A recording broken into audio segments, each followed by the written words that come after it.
চাঁদহীন রাত, আকাশে কোনো তারা নেই, কেবল কালো মেঘ আর ভেজা বাতাস। নিশিপুর গ্রামের পাশেই এক বিশাল শালবন। দিনের বেলা সেখানে গরু চড়ানো ছেলেরা যায়, কিন্তু সূর্য ডুবলেই কেউ পা রাখে না। কারণ গ্রামের সবাই জানে ওই বনে থাকে এক শাকচুন্নি। তার পায়ে নুপুর নেই, কিন্তু হাঁটলে শব্দ হয়। তার ছায়া নেই, কিন্তু উপস্থিতি টের পাওয়া যায়। আর তার চোখ দুইটা জ্বলন্ত কয়লার মতো। গ্রামের এক বৃদ্ধ বলতেন, ও মানুষ না, ওর ডানা আছে। রাত হলে আকাশে উড়ে বেড়ায়। কেউ বিশ্বাস করত, কেউ না। কুয়াশা প্রথম অদৃশ্য হওয়া।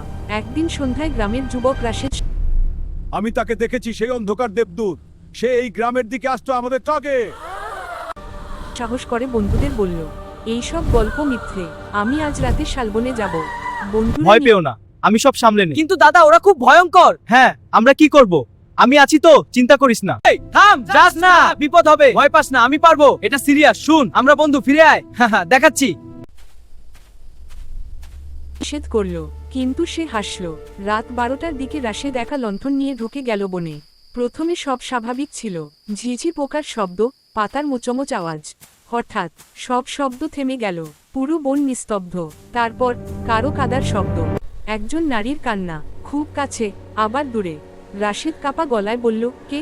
অন্ধকারের ভেতর থেকে ধীরে ধীরে বেরিয়ে এল এক নারী। লাল শাড়ি, এলোমেলো চুল, মাথায় সিঁদুর লেপ্টে আছে, কিন্তু তার পা উল্টো। রাশেদের হাত থেকে লণ্ঠন পড়ে গেল। নারীটা ধীরে ধীরে মুখ তুলল। তার মুখে কোনো ঠোঁট নেই, কেবল ধারালো দাঁত, চোখ দুটো জ্বলছে। সে ফিসফিস করে বলল, আমাকে চিনতে পারছো না? তারপর আচমকা তার পিঠ থেকে কালো ডানা বেরিয়ে এলো। এক ঝাপটায় সে আকাশে উঠল, আর মুহূর্তেই রাশেদকে তুলে নিল। পরদিন সকালে শালবনের মাঝখানে পাওয়া গেল শুধু রাশেদের রক্তমাখা গামছা, মোমবাতি, পুরনো অভিশাপ। গ্রামের সবচেয়ে বয়স্ক মানুষ করিম আলী জানালেন এক পুরনো কথা। 25 বছর আগে ওই বনের পাশে থাকত রূপসা নামের এক নববধূ। স্বামী তাকে সন্দেহ করে মারধর করত। এক বর্ষার রাতে তাকে বেঁধে শালবনের মধ্যে ফেলে রেখে আসে। রূপসা সেদিন আর বাঁচেনি। লোকেরা বলে তার আত্মাই শাকচুন্নি হয়ে ফিরেছে। কিন্তু ব্যাপারটা এখানেই শেষ নয়। ক্ষীয়মান অর্ধচন্দ্র ওই রক্তের দাগ দেখে বুঝেছিলাম কোনো একটা ভয়ঙ্কর কিছু ঘটেছে। আমাদের গ্রামের উপর অভিশাপ নেমে এসেছে।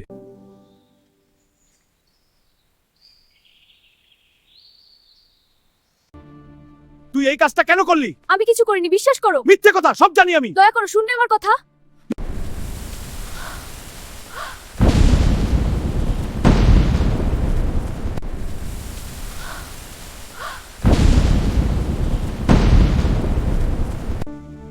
এই নির্জন বনে তোমার একাকিত্ব শুরু করে দিতে। দ্বিতীয় রাত। রাশেদের ঘটনার পর গ্রামের সবাই ভয়ে কাঁপতে লাগলো।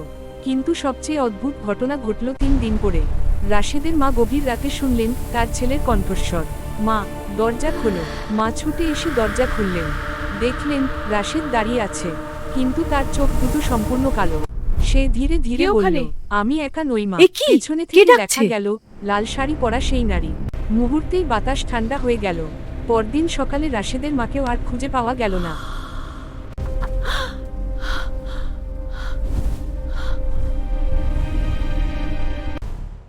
আমি তোমার ভয়ের মুখোমুখি।